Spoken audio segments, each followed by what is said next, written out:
Hello everyone, কেমন আছো? আশা করছি সকলে ভালো আছো আর আমিও ভালো আছি। তো আজকে আমি অনেকটা সকালে উঠে পড়েছি আর এখন বাজে হচ্ছে 5:30। আর উঠেই দেখি আকাশটা প্রচণ্ড মেঘলা করেছে, হয়তো কোথাও হালকা বৃষ্টিও হয়েছে। তো এনিওয়ে চলো আজকের ব্লগটা স্টার্ট করছি। তারপর ফ্রেশ হয়ে এখানে ঠাকুর ঘরে চলে আসলাম আর এখানে দেখলাম গোপালের অভিষেক করানো হচ্ছে।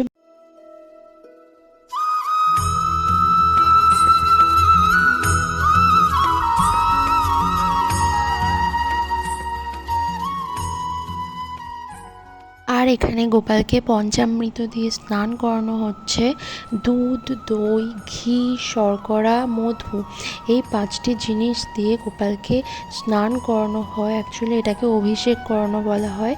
আর এই যে শঙ্খটা দিয়ে, যেটা দিয়ে স্নান করানো হচ্ছে, এই শঙ্খটাকে বলা হয় দক্ষিণাবর্ত শঙ্খ। তোমরা অনেকেই জানবে না, যাদের গোপাল থাকে বাড়িতে আছে তারাই হয়তো জানতে পারো তোমরা। তারপর আর ভিডিওটা আমার কন্টিনিউ করা হয়নি, নিচে চলে এসেছিলাম। আর এখন বাজে হচ্ছে 9:30। আর দেখো প্রচণ্ড ঝমঝমিয়ে বাইরে বৃষ্টি হচ্ছে। আর বৃষ্টি আমার বরাবরই প্রচণ্ড প্রিয়, তাই ভাবলাম একটু ক্যাপচার করে রাখি। তারপর রান্নাঘরে চলে আসলাম। এখানে দেখলাম গোপালের প্রিয় জিনিসগুলো, সুজির তেলপিঠে, তালের লুচি, তালের ফুরুলি, লুচি, আলু ভাজা, নারকেল নাড়ু, অনেক কিছুই বানানো হচ্ছিল। তো আমিও এটা চেষ্টা করে দেখছিলাম পারি কি না। এনিওয়ে এগুলো সব কমপ্লিট হয়ে গেছে। আর এইবার আমি কিছু সবজি কেটে নেব, মানে পোলাও 5 রকম ভাজা যেগুলো হবে, সেই 5 রকম ভাজার সবজিগুলো আমি কিছু কেটে নেব। পটল, কুমড়ো, আলু, কাঁকরোল আর বেগুন, এই 5টা জিনিস আমি কেটে নিচ্ছি। তো চলো রান্নাঘরেই বসে বসে আমি কেটে নিলাম। আর তোমাদের সঙ্গে ভিডিওতে তো কথা বলা যায় না, কারণ আমি হাত কেটে ফেলবো। আমার এই যে এত বড় একটা চাকু নিয়েছে, এটা অ্যাকচুয়ালি ঠাকুরের প্রসাদ কাটার, কারণ আমি বটিতে ঠিক অতটা কাটতে পারি না, চাকুই আমার পক্ষে ঠিকঠাক। আর আমি এই সমস্ত কাজগুলো নিয়ে বসেছিলাম ওই 12টার সময় করে হবে, কেন কি আমাদের সেই পুজো হবে সন্ধেবেলা, ব্রাহ্মণ এসে পুজো করবেন। আর জন্মাষ্টমী পড়েছে সকাল 8টা কতই। তো ভাবলাম যে সন্ধেবেলা যেহেতু পুজো হবে, তো এখন একটু একটু করে রাখলে অনেকটাই সময় বাঁচবে। আর এই সাইডে দেখো দুধ বসিয়ে দিয়ে মামনি পুজো করতে চলে গেছে, কারণ এটা পায়েস হবে। আর আমিও স্নান টান করে একেবারে চলে আসলাম, একটা শাড়ি পরে ঠাকুর ঘরে চলে আসলাম গোপালকে দুপুরবেলা ভোগ দেওয়ার জন্য। আর দুপুরে এখানে করেছিলাম লুচি আর নাড়ু, তো সেটাই আমি এখানে দিয়ে দেবো। সবার ফার্স্টে এখানে প্রদীপটা আমি জ্বালিয়ে নিই, তারপর ধূপটা জ্বালিয়ে নিয়ে গোপালকে সেবাটা দিয়ে দেবো। তোমরা এখানে গোপালকে দেখো কত সুন্দর লাগছে। আমি এখানে একটা কথা বলতে চাই তোমাদেরকে, অবভিয়াসলি যাদের বাড়িতে গোপাল আছে তারাই হয়তো এটা ফিল করতে পারবে যে নিজে হাতে সমস্ত কিছু পছন্দ করে কেনার পর যখন সেটা তুমি পরাবে, মানে সাজাবে, তখন তার মধ্যে আলাদা একটা স্যাটিসফ্যাকশান থাকে। মানে আমি বোঝাতে চাইলাম তোমাদের কাছে যে সমস্ত কিছুটা, মানে এই বছর আমার গোপালকে এরকমভাবেই আমার সাজানোর ইচ্ছা ছিল। যেহেতু আজকে সোমবার, তাই গোপালের জামার কালারও কিন্তু সাদা। কেন সাদা জামা পরাচ্ছি এবার হয়তো তোমরা জিজ্ঞাসা করবে, কারণটা একটু বলে দিই। কারণ আমরা হচ্ছে বারের সঙ্গে, মানে সপ্তাহের প্রত্যেকটা বারের সঙ্গে আমরা কিন্তু কালার ম্যাচ করে গোপালকে জামা পরাই। এই ধরো সোমবার সাদা, মঙ্গলবার তোমার গোলাপি, বুধবার সবুজ, এরকমভাবে। আর এটাই কিন্তু নিয়ম, দেখবে তোমরা জানো কি না ঠিক জানি না, তবে অনেকেই কিন্তু এরকমভাবেই করেন।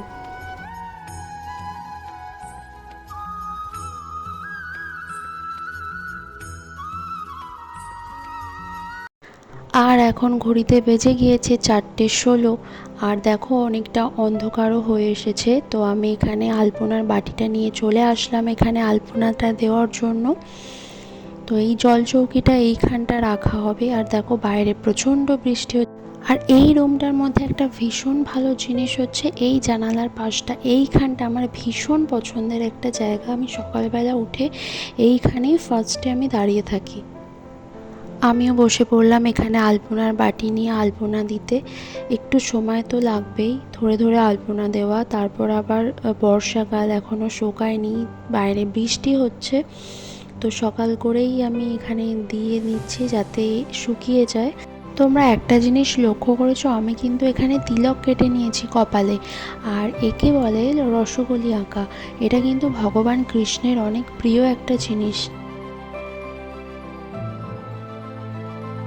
এদিকে আমার আলপনা দেওয়াও কমপ্লিট হয়ে গেছে। কেমন হয়েছে কমেন্টে জানিও। এইবার শুধু এটা শুকোনোর অপেক্ষা। ততক্ষণ আমি একটু রেস্ট করে নিই।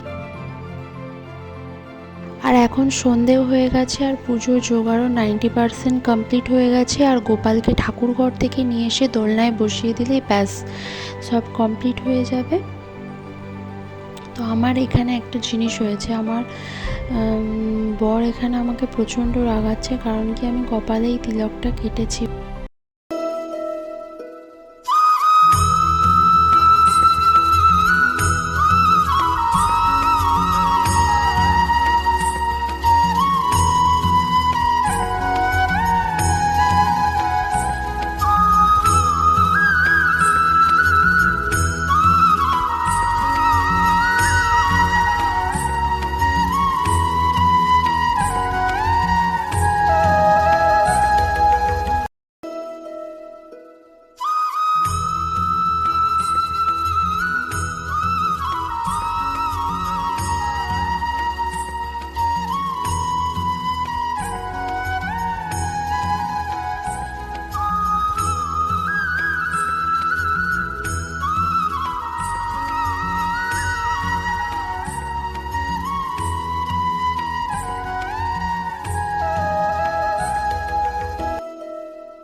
গেছে আর আমরা দুজনে অঞ্জলি দেওয়ার জন্য বসে পড়লাম। এখানে অঞ্জলিও চলছে, আর একটু পর হলেই পুজো কমপ্লিট হয়ে যাবে।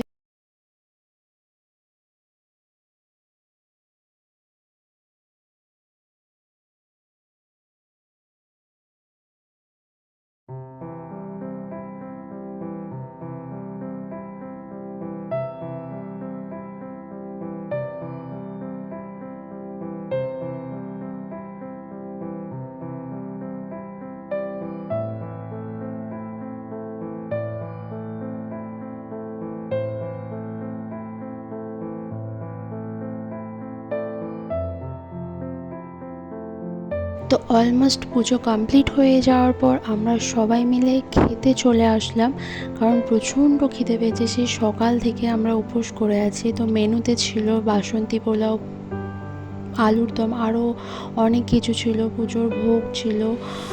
এনিওয়ে আমরা খেয়ে নিই। তো ব্লগটা তোমাদের কেমন লাগলো কমেন্ট করে জানাতে ভুলো না। লাইক, কমেন্ট, সাবস্ক্রাইব করে দিও। দেখা হচ্ছে নেক্সট ব্লগে। টাটা।